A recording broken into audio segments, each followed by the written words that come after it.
Oi, gente, tudo bom? Há quanto tempo eu não gravo, né? Nenhum vídeo, nenhuma aula. Eu tava um pouco ocupada lendo livro para faculdade, tô fazendo minha segunda faculdade, né? Então, hoje eu escolhi para a gente começar a ler e comentar sobre o livro O Príncipe de Maquiavel.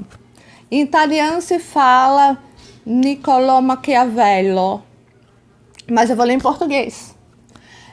E como nós somos, pelo menos eu sou, e eu acredito que vocês também, se gostaram do meu canal, vocês são pensadores, eu não só vou ler, mas espontaneamente vou deixar minha alma comentar alguns momentos, se for necessário. Nós vamos começar a ler agora a parte que fala da vida de Maquiavel. É interessante.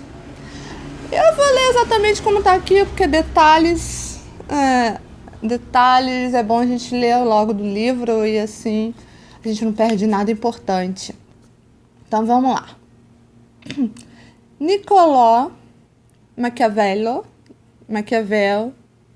nasceu em 3 de maio de 1469, membro do ramo pobre dos marqueses da Toscana. Já podemos começar a comentar aqui, né?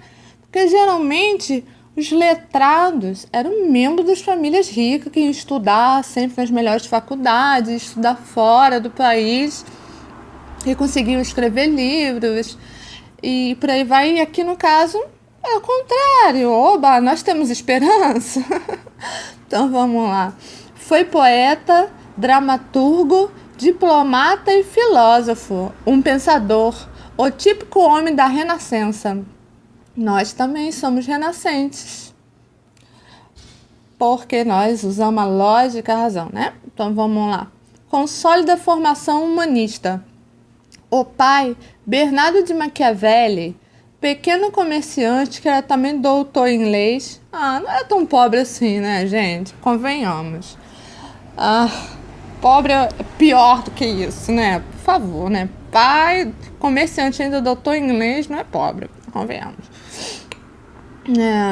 Tinha uma respeitável biblioteca em casa, na aldeola de Sant'Andrea, em Percucina, a pouco mais de 6 quilômetros ao sul de Florença.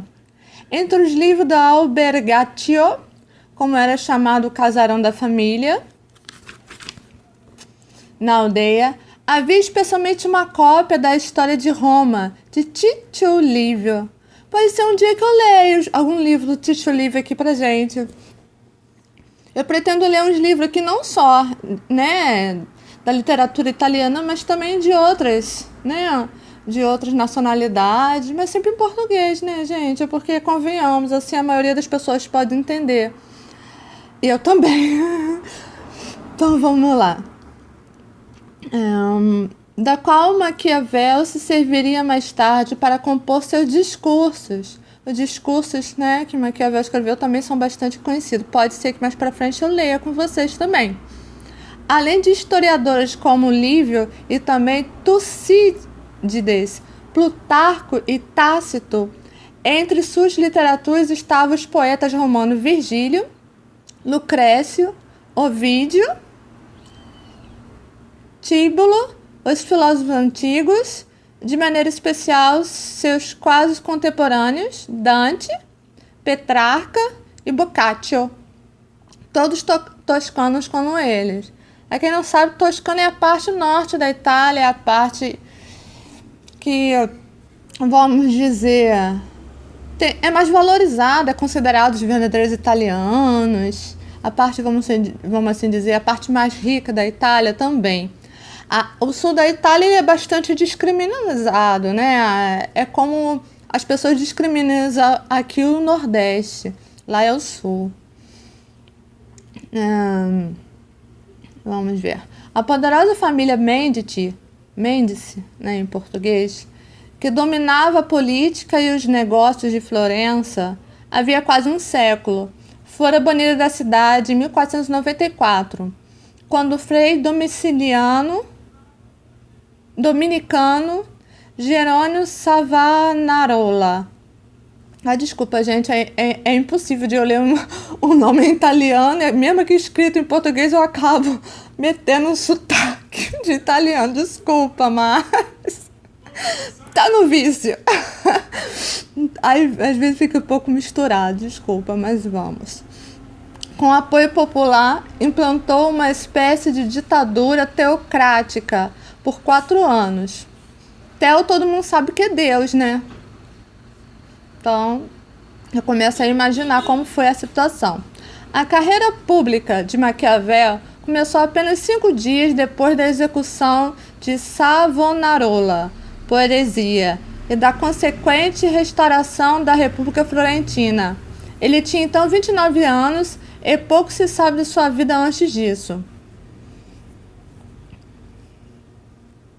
Como secretário da segunda chancelaria, no qual eram tratados assuntos internos e militares e também algumas questões de política externa.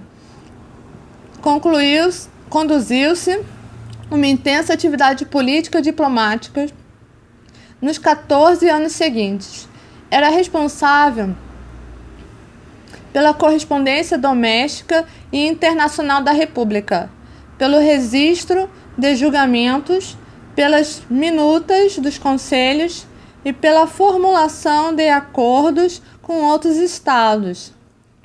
Foi também enviado a várias missões dentro da Toscana e em 23 ocasiões agiu como legado florentino em importantes embaixadas junto a príncipes estrangeiros. Nessas viagens demonstrou uma extraordinária capacidade para perceber as estratégias de seus interlocutores e para propor linhas de ação apropriadas a Florença, que, como depois seria lamentado pelos florentinos, nem sempre foram adotadas. Registrando suas impressões em detalhados relatórios, seu papel foi sempre o de observador, sem a autoridade de um embaixador. Recolhia informações, estudava eventos, lançava hipóteses sobre possíveis cenários futuros e comunicava tudo isso a Florença. Isso aqui é legal para a gente conversar um pouco. É uma função de um filósofo, né? De um pensador. A pessoa tenta imaginar possíveis cenários futuros, né? Hipótese, estuda eventos, estuda uma sociedade, estuda as pessoas, né? Observa, analisa. Isso a gente também faz hoje em dia, né? As pessoas que realmente pensam, que muitas pessoas dizem que pensam, mas não pensa, gente, só repete o que outros falaram. Não é isso que é um filósofo. Um filósofo, ele vai enxergar aquilo que ninguém enxergou ainda. Um filósofo, ele é um criador. Ele vai enxergar o que a maioria não vê. E hoje em dia, a maioria, até mesmo dentro das universidades, estão cegas, né? Só sabe repetir o que leram. A minha gatinha em cima do sofá, que gracinha. Veio fazer companhia pra gente, mas não dá pra vocês verem, né? Vamos lá. Nesses anos também começou a escrever a sua obra histórica, política e literária. Em 1501, casou-se com Marietta di Luigi Corsini, mulher de origem modesta, com a qual teve 7 filhos. É tão homem para procriar, falta de TV. Filosofar não era suficiente para ocupar a cabeça, né? Em mais de 300 cartas que sobreviveram de e para Maquiavel, há apenas uma de Marietta para o marido e nenhuma dele para ela. Nossa, sabe que se perdeu um homem não escrevia para a mulher? Em que a esposa se diz preocupada com ele, eu lembro de voltar para casa. Nossa, a mulher muito sozinha, né? Então vamos lá, né? Não mudou nada hoje em dia, tem muito homem que faz isso com as mulheres. Embora se refira com alguma frequência a Madonna Marietta, né? Aqui é a Dona Marietta, o nome da mulher, em sua correspondência com amigos e filhos, pedindo-lhes que a saúdem em seu nome, que a ajudem a resolver problemas ou que a tranquilizem sobre sua própria saúde e sua ausência prolongada. Os possíveis afetos pela esposa não refreiam seus impulsos amorosos. É notório um sedutor. Já sabemos o problema. Agora não adianta eu dizer, vir com essa desculpa esfarrapada que muito homem fala. Ah, é coisa de homem. Desculpa esfarrapada que todo homem tem que ser galinha, mulherengo, sedutor. Sai dessa. Isso se chama dialética. Tu usa o jogo de palavras, repete que nem um papagaio também que hoje disseram que lhe é conveniente. Porque se você não é sedutor, se você não é galinha, mulherengo, então você não é homem, você é gay. Para, gente, por favor. Então, vamos lá. A mais longa relação extraconjugal ocorreu já no fim de sua vida, com a jovem cantora e poetisa Bárbara Salutati, que lhe inspirou o poema Barbera, oh Senhor, e as comédias Critias, vou ler em italiano, e Mandrágora. Mandrágora é famosa, quem sabe um dia eu leio aqui para vocês. É bom a gente saber as mais importantes, né? E a gente se concentrar nelas. Depois que a gente lê as mais importantes, aí a gente pega as outras menos famosas. Vamos estudar, gente. Vamos usar a vida para ficar mais sábio. Melhor que desperdiçar a vida com inutilidades. A partir de 1502, Maquiavel serviu o governo de Piero Soderini, eleito gonfaloneiro. Vamos ver que troço é esse. Era o estandarte da cidade medieval. Aqueles caras seguravam a bandeira com um brasão. Tá. Então vamos lá. De Florença, 10 anos mais tarde, graças à inabilidade de Soderini, a milícia florentina foi devastada pelos espanhóis e pelas tropas pontífices. Sob pressão dos acontecimentos, o governante enunciou e Maquiavel tentou meditar sua situação junto aos revigorados partidários de Médici. No entanto, em 16 de setembro de 1512, o cardeal João de Médici entrou em Florença, censurou formalmente o governo e a república começou a cair. Um fato importante histórico. Maquiavel foi privado de seu posto de secretário e proibido por 1 ano de entrar no Palácio Velho, sede do governo da cidade. No ano seguinte, seu nome apareceu numa lista de conspiradores contra Médici. Foi preso, torturado e, quando sua inocência foi reconhecida, acabou por se retirar para Albergatio. De lá, ostracizado pelos Médici e distante dos negócios públicos, escreveu ao amigo Francesco. Eu falo italiano, não tem jeito, gente, eu tento. Vettori. Vai ser falado dele mais à frente. Anota aí para você lembrar, hein? E revelou que aproveitar o tempo livre para produzir o que chama de um opúsculo. Gente, procura aí no dicionário o que é um opúsculo. Trabalha, gente. Trabalha. Eu não vou dizer tudo, não. Era o príncipe que o próprio Vettori entregou a Florencio II de Médici em 1515. O príncipe aqui tá falando, é isso aqui, tá? O livro. E depois contou a Maquiavel que o governante florentino mal folheou o livro, interessando-se mais por 2 cães que lhe havia sido presenteado pouco antes. Será que os príncipes eram burros, gente? A gente tem uma noção que eles têm uma educação melhor, né? É preguiça, não era obrigada a ler, vai ver que é isso. Mudamos nada, né, gente? Passa tanto tempo, a gente continua o mesmo, com os mesmos hábitos. Vamos mudar isso, vamos? Vamos lá. Onde paramos? Tá. Em 1516, ainda proibido de exercer qualquer cargo público, Maquiavel começou a frequentar as reuniões republicanas de jovens apaixonados por história antiga. Os escritores e poetas dos Hortelari, vamos ver o que é. Jardins, quer dizer jardins, hort, vem de horto, né? Hortelari é uma variante antiga do sobrenome Rucellai. Esses jardins eram parte do Palácio Venturi di Nore, em Florença, e se notabilizaram pelas reuniões políticas e literárias ali promovidas ao tempo de Maquiavel. Ai, gente, eu ia adorar. Vamos começar a estudar as literaturas e filosofias aqui, né? De vez em quando eu vou preparar alguma aula de italiano e de português para os italianos também.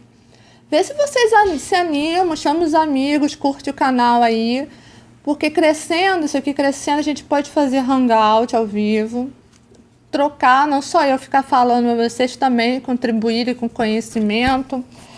E depois a gente fazer um grupo no Facebook e separar por estados e a gente se encontrar pessoalmente num parque, como se a gente estivesse num jardim de um palácio, conversando sobre as literaturas, né, as filosofias. Ia ser legal, né, gente? Voltar ao tempo das luzes. A gente está nas trevas. Vamos voltar. No ano seguinte, retomou e terminou a composição dos discursos sobre a primeira década de Tito Livio, que iniciara em 1513 e interrompera para se dedicar a O Príncipe. Em 1518, escreveu a comédia Mandrágora, que nós vamos ler mais para frente, a novela Arquidiabo Belgavor e Discurso ou Diálogo sobre Nossa Língua. Só em 1519, 19 abafa, gente. Anos depois de seu afastamento, voltou à vida política, com a morte de Lorenzo. Aqui está escrito Lorenzo, não sei se diria, mas em italiano a gente fala Lorenzo. Segundo, o cardeal Júlio de Médici, novo senhor de Florença, pede-lhe, em nome do Papa, um parecer sobre uma possível reforma da Constituição Florentina. Legal, né? Maquiavel escreve, então, o discurso sobre a reforma do Estado em Florença. No ano seguinte, concluiu o tratado A Arte da Guerra e partiu em missão a Lucca. Lucca é uma região da Itália, tá, gente? Não é nome de gente, não. Pelo menos aqui no uso não, tá? Mas pode ser também nome de gente. Onde escreve uma biografia de Castruccio Castracani. É ótimo para exercício de língua falar italiano, gente. Principalmente os nomes, né? Um comandante mercenário local do século XIV. No final de 1520, foi encarregado pelo Estúdio Florentino, que era uma universidade da cidade, tá? De redigir a história da cidade. Trabalho que ocupou pelos 5 anos seguintes. São as histórias florentinas, que ofereceu pessoalmente ao Papa Clemêncio VII, em maio de 1521. Sugeriu ao pontífice, então, abraçar seu projeto de constituir uma milícia italiana, capaz de se opor aos exércitos estrangeiros. E o Papa lhe pediu que obtivesse um parecer técnico junto ao historiador e diplomata Francisco Guicciardini. Em agosto, ao voltar a Florença, Maquiavel é completamente reabilitado ao serviço público.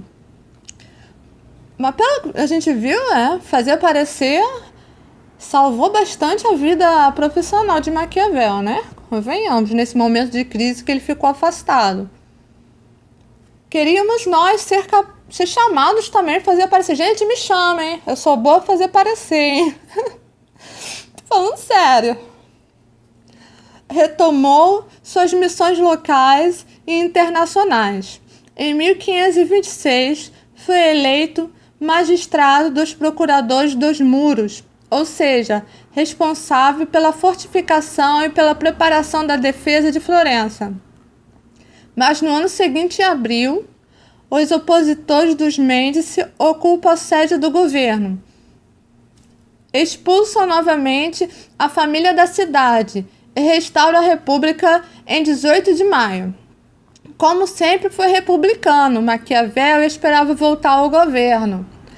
Isso aqui é muito falado, né? Porque ele era republicano, escreveu o livro O Príncipe para puxar o saco, é o que dizem, do príncipe, né? Mas pelo jeito não adiantou muito não, né? Então vamos lá. Como se... tá. Em vão, foi rejeitado por ter colaborado com os Médici e porque o príncipe havia sido mal interpretado. Tem também uma versão que às vezes quando a pessoa... Como que eu vou explicar isso?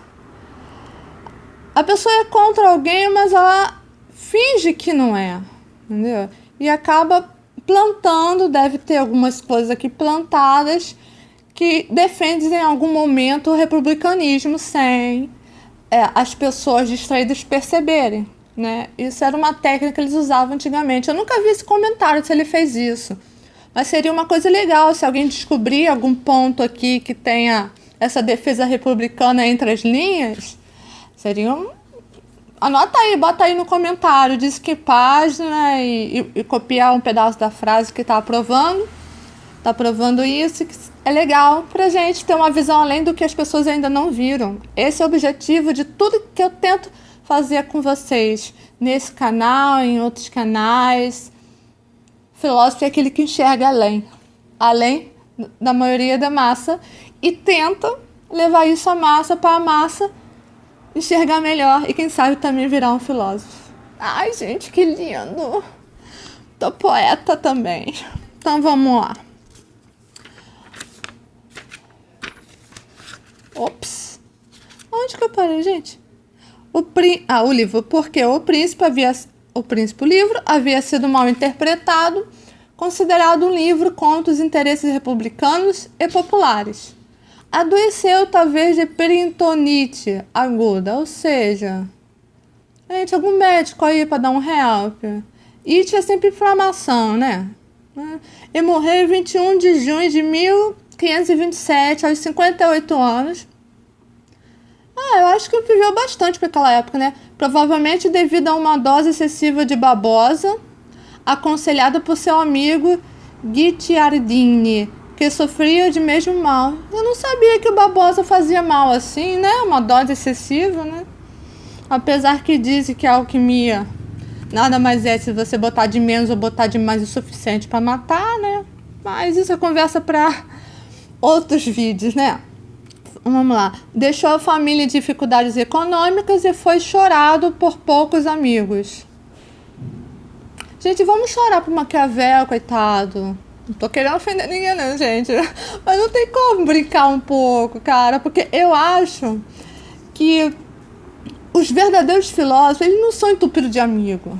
O verdadeiro filósofo fica sozinho, incompreendido. Ninguém entende ele. Chama de maluco.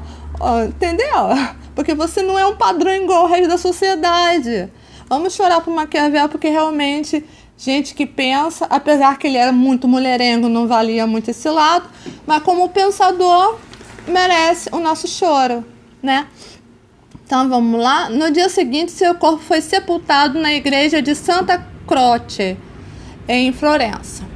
Bom, vou parar aqui. Eu li a parte que fala... Vocês perceberam, é a parte que fala sobre a vida do Maquiavel. Depois eu vou entrar na introdução e dependendo do tamanho, pode ser que eu venha a dividir em vários vídeos cada capítulo. Mas o fato é que eu vou ler o livro inteiro do começo ao fim, tá ok? Espero vocês nos próximos vídeos, leituras e comentários filosóficos. Chame seus amigos e vamos ver se a gente consegue fazer uma coisa melhor mais pra frente. Espalhar a cultura, espalhar... O que é a cultura? O culto da luz, né? iluministas. Nós iluministas, isso. Mas vamos ser iluministas também com o coração, né? Então vai lá, curte aí, gente, se inscreve no canal, compartilha, porque isso aqui é de graça, né? Num país capitalista isso é difícil, apesar que eu estou fazendo também de muito bom coração e eu ficaria muito feliz se a gente conseguisse fazer, meu cachorro, um grupo pra gente dividir a sabedoria. Gente, deixa aí, beijão.